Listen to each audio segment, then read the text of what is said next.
అందరికీ స్వాగతం. బైబిల్ను అధ్యాయాల వారీగా వాక్యంగా లోతుగా విశ్లేషించే మన ఈ ప్రయాణంలో ఇది 2వ రోజు. నిన్న మనం ఆదికాండము 12వ అధ్యాయము మొదటి 9 వచనాలను చూశాం. దేవుడు అబ్రామును ఎలా పిలిచాడో, ఆకాశమంత గొప్ప వాగ్దానాలిచ్చాడో, అబ్రాం వాటన్నిటినీ నమ్మి ఒక్క మాటి కూడా ఎదురు చెప్పకుండా తన ప్రయాణాన్ని ఎలా మొదలుపెట్టాడో మనం చూశాం. అదంతా ఒక గొప్ప విశ్వాసపు శిఖరంలా అనిపించింది. అవును, ఆ శిఖరమెక్కిన ఆనందం ఎక్కువసేపు నిలవలేదు. ఆ వెలుగు తర్వాత వెంటనే ఒక చీకటి లోయలోకి ప్రయాణం మొదలవుతుంది. చీకటి లోయ అంటారా? అంటే ఈరోజు మనం అదే అధ్యాయంలోని 10 నుండి 20 వచనాలను చూడబోతున్నాం. ఇక్కడ కథ పూర్తిగా మారిపోతుంది. వాగ్దానం చేయబడిన దేశంలోనే ప్రాణాంతకమైన కరువు. ఆ కరువు నుంచి తప్పించుకోవడానికి ఐగుప్తుకు పరుగు. అక్కడ ప్రాణాలు కాపాడుకోవడానికి తన భార్య విషయంలో అబ్రాం పన్నిన ప్రమాదకరమైన పన్నాగం. ఇవన్నీ మనం చూస్తాం. నిజమే, ఇది వినడానికే ఆశ్చర్యంగా ఉంది. నిన్న మనం చూసిన విశ్వాస వీరుడికి ఈరోజు చూడబోయే భయస్థుడైన అబ్రాముకు సంబంధమే లేనట్టుంది. అయితే ఈ కథ కేవలం అబ్రాము బలహీనత గురించి మాత్రమే కాదు కదా. ఈ వైఫల్యం మధ్యలో కూడా దేవుని గుణలక్షణాలు ఎలా బయటపడ్డాయి? ఈరోజు మన చర్చ దానిపైనే కేంద్రీకృతమవుతుంది. ఖచ్చితంగా. అసలు హీరో అబ్రాం కాదు, దేవుడే. దాన్ని ఈ కథ స్పష్టంగా చూపిస్తుంది. అయితే ప్రారంభిద్దాం. 10వ వచనం ఇలా మొదలవుతోంది. ఆ దేశంలో కరువు వచ్చింది. నాకిక్కడే మొదటి ప్రశ్న వస్తోంది. దేవుడే కదా ఆ దేశాన్ని చూపించి దీనిని నీకిస్తాను అని చెప్పింది. అంతలోనే అక్కడ కరువు రావడమేంటి? ఇది దేవుని వాగ్దానం మీద నీళ్లు చల్లినట్ల లేదా? ఇది చాలా సహజమైన ప్రశ్న. నిజానికి ఇది దేవుని ఏర్పాట్లో ఒక భాగం. అబ్రాము విశ్వాసానికి ఇది మొదటి అతి పెద్ద పరీక్ష. అంటే, సరే అబ్రాము, నేను నిన్నిక్కడికి తీసుకొచ్చాను. ఇప్పుడు పరిస్థితులు బాగోలేవు. కడుపు నిండా తిండి లేదు. ఈ స్థితిలో కూడా నువ్వు నన్నే నమ్ముకుంటావా, లేక నీ సొంత మార్గాలు వెతుక్కుంటావా అని దేవుడు పరీక్షిస్తున్నాడు. అంతేకాదు, హీబ్రూ భాషలో ఈ కరువును వర్ణించడానికి వాడిన పదం కవేద్.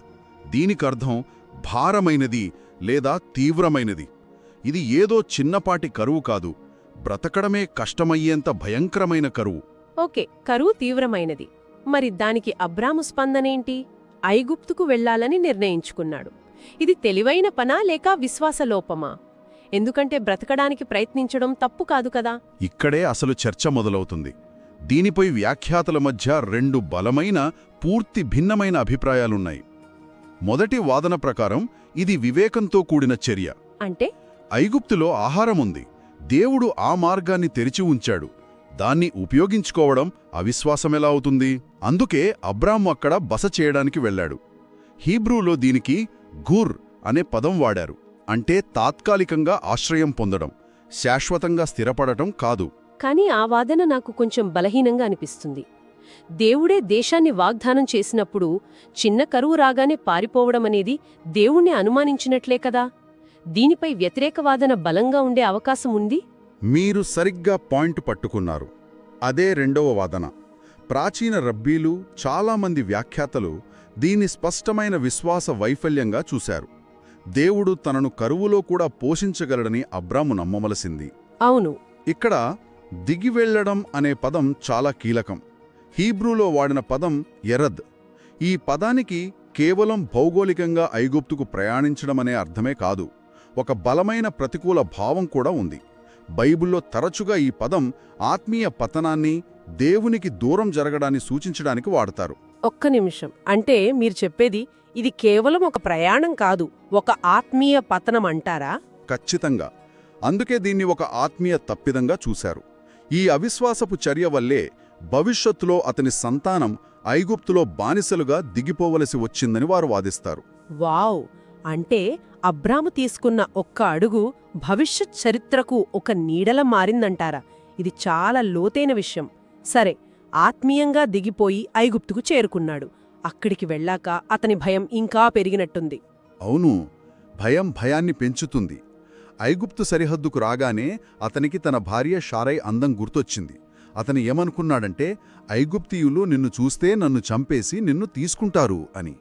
ప్రాచీన కాలంలో ఒక రాజుకు గాని, అధికారికి గాని ఒక స్త్రీ నచ్చితే ఆమె భర్తను చంపడమనేది చాలా సాధారణమైన విషయం. అందుకే అతనొక పన్నాగం పన్నాడు. 13వ వచనంలో, నువ్వు నా సోదరివి అని చెప్పు, అప్పుడు నీ వల్ల నాకు మేలు జరుగుతుంది, నా ప్రాణం దక్కుతుంది అనంటాడు. ఒక్క నిమిషం, ఇది వినడానికి చాలా స్వార్థంగా ఉంది.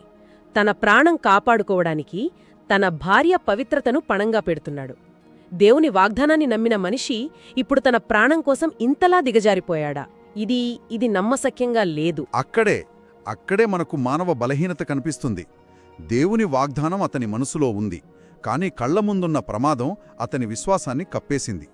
అయితే అతను చెప్పింది పూర్తిగా అబద్ధమా, అర్ధసత్యమా, లేక ఏదైనా వ్యూహముందా అనే దానిపై పెద్ద నైతిక చర్చ జరిగింది. దీనిపై 3 కోణాలున్నాయి. పాపం అనే వాదనేనా? అవును, చాలామంది సంస్కర్తలు దీన్ని స్పష్టమైన నైతిక వైఫల్యంగా చూశారు. ఉద్దేశం మోసం చేయడమే కాబట్టి ఇది అబద్ధమే. తన ప్రాణం కోసం భార్యను ప్రమాదంలోకి నెట్టాడు. ఇది అవిశ్వాసంతో కూడిన స్వార్థపూరిత చర్య. ఇందులో రెండో ఆలోచనకు తావులేదు. అయితే అతని ఉద్దేశ్యం మోసం చేయడమే అయితే దాన్ని ఒక వ్యూహమని ఎలా అనగలం? ప్రాచీన సంఘపితరులు దీన్ని సమర్థించారంటే ఆశ్చర్యంగా ఉంది. వారి వాదనేమిటి? వారి వాదన కొంచెం భిన్నంగా ఉంటుంది. వాళ్ళు దీన్ని ఒక వ్యూహంగా చూశారు. అబ్రాము ఆమె నా భార్య కాదు అని చెప్పలేదు, కేవలం ఆమె నా సోదరి అని చెప్పాడు. దానివల్ల ఏం లాభం? ఏంటంటే, ప్రాచీన మధ్యప్రాచ్య సంస్కృతిలో ఒక స్త్రీకి సోదరుడు ఉంటే ఆమె పెళ్లి ప్రస్తావనలో అతని ద్వారానే జరగాలి. కాబట్టి సోదరి అని చెప్పడం ద్వారా అతను వెంటనే చంపబడకుండా వివాహ చర్చలకు సమయం సంపాదించాలనుకున్నాడు. ఈలోగా దేవుడు జోక్యం చేసుకుని తనను కాపాడుతాడని ఆశించుండవచ్చు. ఇది పూర్తిగా దేవుని వదిలేయడం కాదుగాని దేవుని ప్రణాళికకు తన సొంత పథకాన్ని జోడించడం లాంటిది. అంటే ఒక రకంగా దేవునిపై సగం నమ్మకం, తన తెలివిపై సగం నమ్మకం పెట్టాడు. ఇది చాలా ఆసక్తికరంగా ఉంది. ఇక 3వ కోణం చారిత్రక ఆధారం అంటున్నారు కదా, దాని గురించి చెప్పండి. ఇది ఈ మధ్యకాలంలో పురావస్తు శాస్త్రం ద్వారా బయటపడిన ఒక అద్భుతమైన విషయం. ఇరాక్లో నూజీ అనే ప్రాంతంలో కొన్ని వేల సంవత్సరాల నాటి మట్టి పలకలు దొరికాయి. వీటిని నూజీ ఫలకాలు అంటారు. ఇవి అబ్రాం వచ్చిన హారాను ప్రాంతంలోని చట్టపరమైన పత్రాలు. ఓకే. వాటి ప్రకారం ఆ కాలంలో ఒక వింత ఆచారం ఉండేది. ఒక వ్యక్తి తన భార్యకు సమాజంలో ఎక్కువ గౌరవం, చట్టపరమైన రక్షణ కల్పించడానికి ఆమెను అధికారికంగా సోదరిగా కూడా దత్తత తీసుకునేవాడు. ఇది భార్య సోదరి అనే ద్వంద్వ సంబంధం. ఒక్క నిమిషం, అంటే మనం ఇన్నాళ్ళు అబ్రాము అబద్ధం చెప్పాడని, బలహీనపడ్డాడని అనుకుంటుంటే అసలు కథ వేరే ఉందంటారా? ఇది మనం ఈ సంఘటనను చూసే దృక్పథాన్నే పూర్తిగా మార్చేస్తుంది కదా. అంటే అతను మోసం చేయలేదు, కేవలం తన సాంస్కృతిక నేపథ్యాన్ని వాడుకున్నాడు అంటారా? ఖచ్చితంగా. ఈ 3వ వాదన ప్రకారం అబ్రాము తన చట్టపరమైన హోదాను ప్రస్తావించాడు. హరానులో ఇది గౌరవనీయమైన విషయం. కాని ఐగుప్తులో ఆ ఆచారం లేదు. వాళ్లకు సోదరి అంటే కేవలం రక్త సంబంధికురాలు మాత్రమే. కాబట్టి అబ్రాము చెప్పింది సాంకేతికంగా నిజమే అయినా ఐగుప్తీయులు దాన్ని అపార్థం చేసుకున్నారు. అర్థమైంది. అయితే అతని ఉద్దేశ్యం తనను తాను కాపాడుకోవడమే కాబట్టి ఇది పూర్తిగా నిర్దోషమైన చర్య అని చెప్పలేం. ఇది నిజంగా అద్భుతం. ఈ కథలో ఎన్ని పొరలున్నాయో ఇప్పుడు అర్థమవుతోంది. సరే, పర్యవసానమేమైంది? అబ్రాము పథకం ఫలించిందా, వికటించిందా? రెండూ అయ్యాయి. అతను అనుకున్నట్లే అతన్ని చంపలేదు. పైగా ఫరో అధికారులు శారైను చూసి ఆమె సౌందర్యాన్ని రాజుకు పొగిడారు. వెంటనే ఆమెను ఫరో అంతఃపురానికి తీసుకెళ్లారు. ఆమె సోదరుడిగా భావించిన అబ్రాముకు ఫరో బహుమతులిచ్చాడు: గొర్రెలు, పశువులు, ఒంటెలు, దాసదాసీలు. అబ్రాము ఐశ్వర్యవంతుడయ్యాడు. ఎంత విచిత్రమో చూడండి. భార్య పరాయి రాజు అంతఃపురంలో ఉంది, కాని భర్త మాత్రం ఆ రాజు ఇచ్చిన బహుమతులతో ధనవంతుడవుతున్నాడు. ఇది చాలా ఇబ్బందికరమైన పరిస్థితి. అవును, ఇక్కడొక చేదు వ్యంగ్యం కనిపిస్తోంది. దేవుని వాగ్దానం ప్రకారం మెస్సియా వంశం శారై గర్భం నుండే రావాలి. కాని ఆ గర్భమే ఇప్పుడు ఒక అన్యరాజు చేతిలో బందీగా ఉంది. వాగ్దానం మొత్తం ప్రమాదంలో పడింది. ఇంత పెద్ద సంక్షోభంలో అబ్రాము దేవునికి ప్రార్థించినట్లు కూడా లేఖనంలో ఎక్కడా లేదు. మరి ఇదెలా ముగిసింది? అక్కడే కథలో అసలైన హీరో ప్రవేశిస్తాడు. అబ్రాము విఫలమైన చోట, మౌనంగా ఉన్న చోట దేవుడు కార్యం చేయడం మొదలుపెట్టాడు. 17వ వచనం చూడండి. అయితే యెహోవా శారాయి నిమిత్తము ఫరోను అతని ఇంటివారిని మహావేదనల చేత బాధించెను. ఇక్కడ భాష చాలా శక్తివంతమైనది. వేదనలు అనే పదానికి హీబ్రూలో నాగా అని ఉంది. నాగా అవును, ఇదే పదం నిర్గమకాండంలో దేవుడు ఐగుప్తుపై పంపిన 10 తెగుళ్లకు కూడా వాడపడింది. అవునా? ఇది నేనెప్పుడూ గమనించలేదు. అంటే ఇక్కడ జరుగుతున్నది కేవలం ఫరోకు ఏదో జబ్బు రావడం కాదు, ఇదొక దైవిక తీర్పు. ఖచ్చితంగా ఇదొక చిన్నపాటి నిర్గమకాండం. దేవుడు ఫరోను, అతని ఇంటిని భయంకరమైన తెగుళ్లతో దెబ్బతీయడం ద్వారా ఆమె నా కుమార్తె, నా నిబంధనలో భాగం, ఆమెను ముట్టుకోవద్దు అని హెచ్చరిస్తున్నాడు. దేవుడు తన వాగ్దానాన్ని కాపాడుకోవడానికి స్వయంగా రంగంలోకి దిగాడు. అబ్రాము నమ్మకాన్ని కోల్పోయినా దేవుడు తన నమ్మకత్వాన్ని వదులుకోలేదు. ఆ తెగుళ్ల వల్ల ఫరోకు అసలు విషయం అర్థమై ఉంటుంది. ఆ తర్వాత జరిగిన సంభాషణ చాలా నాటకీయంగా ఉంటుంది కదా? అవును, ఫరో వెంటనే అబ్రామును పిలిపించి నిలదీశాడు. ఏంటి నువ్వు నాకు చేసిన పని? ఆమె నీ భార్య అని నాకెందుకు చెప్పలేదు? ఆమెను నా భార్యగా చేసుకునేవాడినే, ఎందుకిలా చేశావు అని గట్టిగా మందలించాడు. ఆ సమయంలో అబ్రాము నోటి నుండి ఒక్క మాట కూడా రాలేదు. అతను మౌనంగా ఉండిపోయాడు. ఇది ఊహించుకుంటేనే చాలా ఇబ్బందిగా ఉంది. దేవుని ప్రవక్త, విశ్వాసుల తండ్రి ఒక అన్యరాజు ముందు తలదించుకుని నిలబడ్డాడు. అతని దగ్గర చెప్పుకోడానికి ఏ కారణమూ లేదు. ఇది చాలా ముఖ్యమైన ఘట్టం. ఒక అన్యరాజు దేవుని సేవకుడికి నీతిపాఠాలు చెబుతున్నాడు. అబ్రాము తన తప్పును, తన నిస్సహాయతను మౌనంగా అంగీకరించాడు. ఇక్కడ దేవుడు తన సేవకుడిని సరిదిద్దడానికి, అతని గర్వాన్ని అణచడానికి ఒక అన్యరాజును వాడుకుంటున్నాడు. మానవ పథకాలు ఎంత వ్యర్థమైనవో, దైవిక జోక్యం ఎంత అవసరమో దేవుడు అబ్రాముకు ఆచరణాత్మకంగా చూపించాడు. చివరికి ఫరో అబ్రామును, షారైని, వారికి కలిగిన ఆస్తినంతటినీ ఇచ్చి పంపించివేశాడు. ఈ కథ ఇక్కడతో ముగుస్తుంది. కాని మీరు ఇంతకు ముందు ఇదొక ఆది నిర్గమకాండం లాంటిది అన్నారు. ఆ పోలికలను కొంచెం వివరిస్తారా? తప్పకుండా.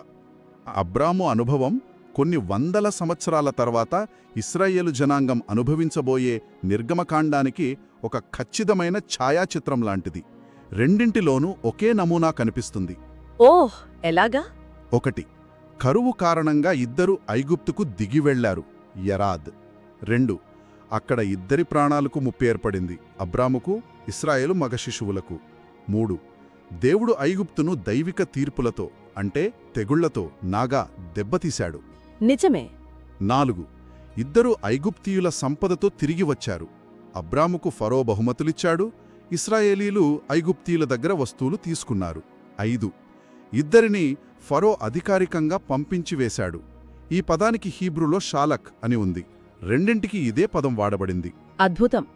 అంటే దేవుడు అబ్రాము జీవితంలో జరిగిన ఈ చిన్న సంఘటన ద్వారా కొన్ని వందల సంవత్సరాల తర్వాత తన జనాంగం మొత్తం జీవితంలో జరగబోయే ఒక పెద్ద సంఘటనకు టీజర్ చూపించాడన్నమాట. ఇది సినిమా స్క్రిప్ట్ లాగే ఉంది. నిజమే. దేవుడు చరిత్రను ఎలా నడిపిస్తాడో చెప్పటానికి ఇదొక గొప్ప ఉదాహరణ. మనం 3 ముఖ్యమైన విషయాలపై దృష్టి పెట్టాలి. మొదటిది, దేవుని సార్వభౌమ సంరక్షణ. అబ్రాము విశ్వాసం కోల్పోయి తప్పుడు నిర్ణయాలు తీసుకున్నప్పటికీ దేవుడు తన వాగ్దానాన్ని, ముఖ్యంగా మెస్సియ రాకకు సంబంధించిన వంశాన్ని కాపాడాడు. దీన్ని బట్టి దేవుని నిబంధన అనేది మన పరిపూర్ణతపై ఆధారపడదు, ఆయన విశ్వసనీయతపై ఆధారపడి ఉంటుందని స్పష్టమవుతోంది. మన వైఫల్యాలు ఆయన ప్రణాళికను ఆపలేవు. అంటే అబ్రాము తప్పు చేసినా దేవుడు అతని శిక్షించలేదా? ఈ సంఘటనకు మనం చేసే పనుల వల్ల కాదు, కేవలం నమ్మకం వల్లే దేవుని దృష్టిలో సరైన వాళ్లమవుతాం అనే క్రైస్తవ మూల సిద్ధాంతానికి సంబంధం ఉందంటారా? ఖచ్చితంగా. అదే 2వ పాఠం, విశ్వాసం ద్వారా నీతిమంతులుగా తీర్చబడటం. అబ్రాము పాపం చేసినా దేవుడతన్ని విడిచిపెట్టలేదు.